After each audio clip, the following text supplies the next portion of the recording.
Morning সবাইকে। ঘুম থেকে উঠেই প্রথমে আমার যেটা কাজ থাকে জানালা খোলা, উপরে এসে আর একটা জিনিস দেখো পাখিগুলো বাইরে থেকে পটি করে করে করে করে কী অবস্থা করেছে। আর আজকে হচ্ছে সানডে একটু দেরি করে উঠি।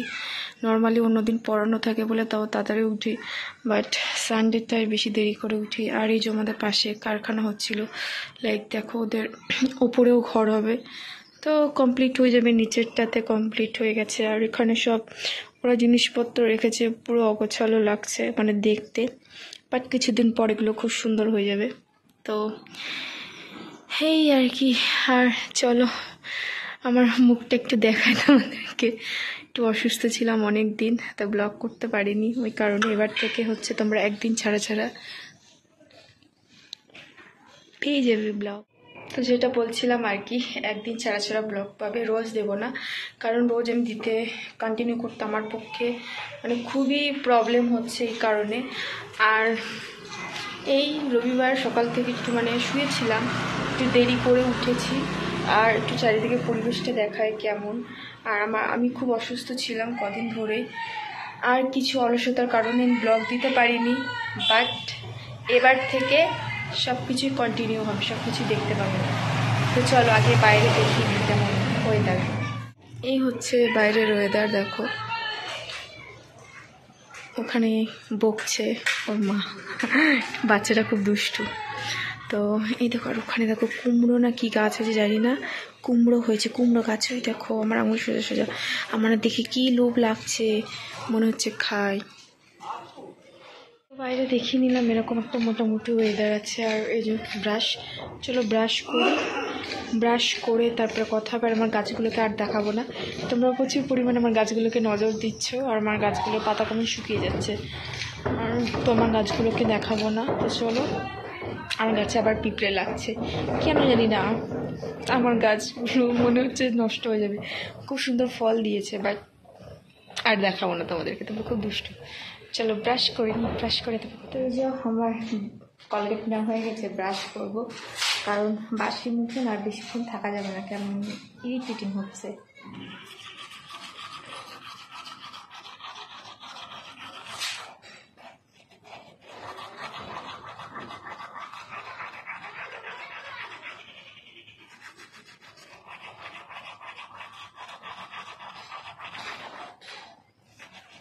তো এখানে আমি মুখ ধুচ্ছিলাম, আমি কলে গিয়ে ধুই না, ভাল লাগে না। তো আমি বোতলটা আনি, এটা আমার সেই ছোটোবেলায় স্কুলে যখন যেতাম সেই সময়ের এই বোতলটা।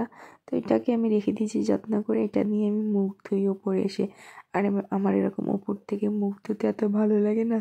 আর নিচে ড্রেন আছে, জলগুলো ড্রেনের মধ্যেই পড়ে, আর আমার সেই ফিল হয় মানে কলে গিয়ে মুখ ধুতে কেন জানি আমার ভালো লাগে না।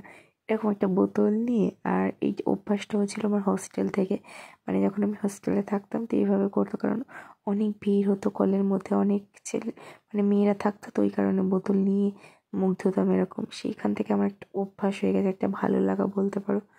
চলো মুখটা ঝটাপট ধুয়ে নিই। তো মুখ টুক ধোয়া কমপ্লিট, আর এই যে আমি রেডি হয়ে গেছি। তো এবার হচ্ছে ব্যায়াম করব। চলো তোমাদেরকে আজকে মানে যেগুলো দেখাতে পারিনি সেগুলো দেখায়, তোমরা চাইলে করতে পারো। আমি কোনো ট্রেনার না, বাট আমি যতটুকু জানি আমাকে যেভাবে দেখিয়েছি সেইভাবেই বলছি। তো চাইলে তোমরাও আমার মতো করতে পারো। আর আমাকে দেখো ওইখানে দেখা যাচ্ছে, দেখতে পাচ্ছ তো। তো চলো ওয়ার্কআউট করা যাক। তো প্রথমে আমি বসে বসে কিছু মানে ব্যায়াম করব। এটা মেবি যোগাসন, আমি ভুলে গেছি আসনটার নাম, বাট এটা করতে এত কষ্ট। আমার মনে আছে যখন স্কুলে করতাম তখন না এত কষ্ট হতো না, বাট এখন এত মানে লাগছিল আমার পায়ের মধ্যে, আমি বলে বোঝাতে পারবো না। মানে এখন বুঝি যে মাংস হয়ে গেলে মানে চর্বি বেড়ে গেলে সেটা আমাদের স্বাস্থ্যের জন্য কতটা খারাপ, আর কত কষ্ট হয় কাজ টাজ করতে। তো আমার প্রচণ্ড কষ্ট হচ্ছিল, যেটা আমি ফিল করাতে পারবো না, এত পরিমাণ কষ্ট হচ্ছিল না বলে বোঝাতে পারবো না। আর পদ্মাসন আমি করার ট্রাই করেছিলাম, বাট আমি পারছিলাম না বুঝতে, আমার প্রচণ্ড পায়ের মধ্যে লাগছিল। মানে একদিন দুদিন ট্রাই করতে করতে করতে করতে তারপরে হবে। তখন বেশিক্ষণ থাকতে পারিনি, পা খুলে ফেলেছি, তখন আমার প্রচণ্ড লাগছিল পায়ের মধ্যে, আমি বুঝতেই পারছিলাম না, এত লাগছিল না পায়ের মধ্যে। তো চলো কিছু দাঁড়িয়ে দাঁড়িয়ে ওয়ার্কআউট করে নিই। এরপর আমি হচ্ছে করেছিলাম, ধ্যান করেছিলাম। দিয়ে দেখো এটার নাম আমি জানি না, বাট এই মাথাটাকে একবার লেফট একবার রাইটে নিয়ে যেতে হবে। এতে কী হবে, তোমার মাথার রক্ত সঞ্চালন বৃদ্ধি পাবে। দেন তোমার মুখে যে এক্সট্রা ফ্যাটগুলো আছে সেইগুলো খানিকটা মানে ঝরে যাবে। তারপরে হচ্ছে আর কি, ঘাড়ের কোনো প্রবলেম থাকলে সেগুলো কিছুটা হলেও তোমার সলভ হবে।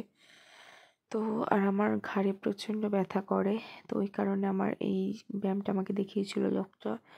দেখো সব কিছু ওষুধ খেলে হয় না, কিছু কিছু সময় ব্যায়াম করলে আমাদের অনেক রোগ নিরাময় হয়, অনেক ভালো থাকি আমরা, শরীর অনেক ফিট থাকে। আমার মনে পড়ে আমি যখন হোস্টেলে থাকতাম, ওখানকার রুলসই ছিল 5টার সময় উঠে, 5টা বা তার আগে, 5টা 5:30টার দিকে মুখ ধুয়ে সোজা চলে আসতাম, ধ্যান করাতো, দিয়ে তারপরে ব্যায়াম করাতো।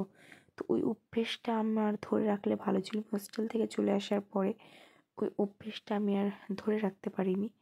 তো ওই কারণে মানে কী বলবো, তখন আমার শরীরটা ফিট ছিল, ভালো ছিলাম, তো ওটা ধরে রাখতে পারলে খুবই ভালো হতো। আর ওই ব্যায়ামগুলো ভুলেও গেছি এতদিনে, বাট মনে রাখলে আরও খুব ভালো ছিল। তো হাতের পিছু আমি ওয়ার্কআউট করছিলাম, কারণ হাতে আমার প্রচণ্ড ব্যথা করে মাঝে মাঝে, আর হাত না কেমন ঝিনঝিন ঝিনঝিন করে, মাঝে মাঝে কাজ করে না হাত, সেন্স হারিয়ে ফেলি আমার ডান হাতের। তখন আমার ফিল হয় যে আমার এই হাতটা নেই, লাইক প্যারালাইজডের মতো হয়। তো আমাকে দেখিয়ে দিয়েছিল এরকম ওয়ার্কআউট করার জন্য।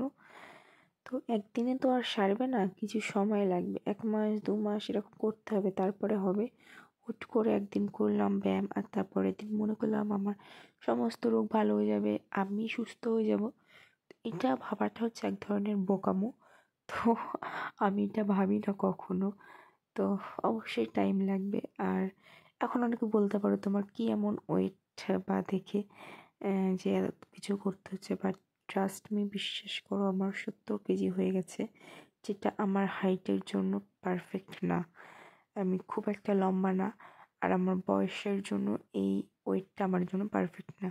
আর আমার কিছু প্রবলেম শরীর আছে, তো ওষুধ তো খাচ্ছি, ওষুধ খেলে হবে না। আমার মানে কি বলবো, ব্যায়ামেরও প্রয়োজন শরীরে, যেহেতু কোনো কাজ করি না। তো আমার ব্যায়াম করা হয়ে গেছে, অনেক ক্লান্ত লাগছে, আমি কথা বলতে পারছি না, জলের বোতলটাও আনিনি যে জল খাবো, প্রচুর কষ্ট হচ্ছে, একে তো শরীর অসুস্থ, আমি কথা বলতে পারছি না। চলো নিচে যাই, গিয়ে স্নান করি, কিছু ব্রেকফাস্ট বানিয়ে খাই। আর দিচ্ছে না শরীর, এত ক্লান্ত লাগছে না, কথা বলতে পারছি না। চল নিচে যাই। তো আমার ব্রেকফাস্টে ছিল এই যে স্যান্ডউইচ আর 2টো আপেল, তো এটাই খাবো। তো এখানে আমি আপেল খাচ্ছিলাম আর স্নান করে এসেছিলাম। স্নান করে নিলে না সকালবেলা ফ্রেশ ফ্রেশ লাগে, আর নিজেরও অনেক ভালো লাগে। তো ওই কারণে আমি একদম ফ্রেশ হয়ে দেন তারপরে ব্রেকফাস্টটা করার চেষ্টা করি। আর আপেল খেতে আমার সেই লাগে, এত ভালো লাগে আপেল খেতে। আর এই আপেলগুলো হচ্ছে মাসি দিয়ে গেছিলো, মানে মেসো, আর সেই মিষ্টি আপেলগুলো, এত মিষ্টি, যেহেতু মেসোদের ফলের ব্যবসা আছে ওই কারণে এত মিষ্টি খেতে এত ভালো লাগছিল, বলে বোঝানোর মতো না। আর আমি তো আপেলের খোলাটাও ছুলি না, মানে ধুয়ে তারপরে হচ্ছে ওই সব খেয়ে ফেলি, মানে ওই মাঝখানে যেখানে মানে দানা থাকে ওই জায়গাটা খাই না, বাদ বাকিটুকু খেয়ে নিই। তো আমার আপেল খাওয়া হয়ে গেছিলো, এরপর হচ্ছে স্যান্ডউইচ খাবো। আর স্যান্ডউইচে কিছুই দিই না আমি, ভেতরে হচ্ছে শসা থাকে, টমেটো থাকে স্লাইস করে, পেঁয়াজ থাকে, কাঁচা লঙ্কা থাকে, একটু বিট লবণ ছড়িয়ে দিই, দেন একটু গোলমরিচের গুঁড়ো, তারপরে হচ্ছে ওই টমেটো সস দিই। তো এটাই হচ্ছে আমার স্যান্ডউইচ, আর এত ভালো লাগে খেতে, হ্যাঁ বলে বোঝার। আর রুটিটাকে হচ্ছে আমি পুড়িয়ে নিই, কেউ চাইলে তোমরা বাটার দিয়ে সেঁকে নিয়ে খায় কেউ কেউ, বাট আমি পুড়িয়ে নিই। তো এই যে খাচ্ছিলাম আর কি।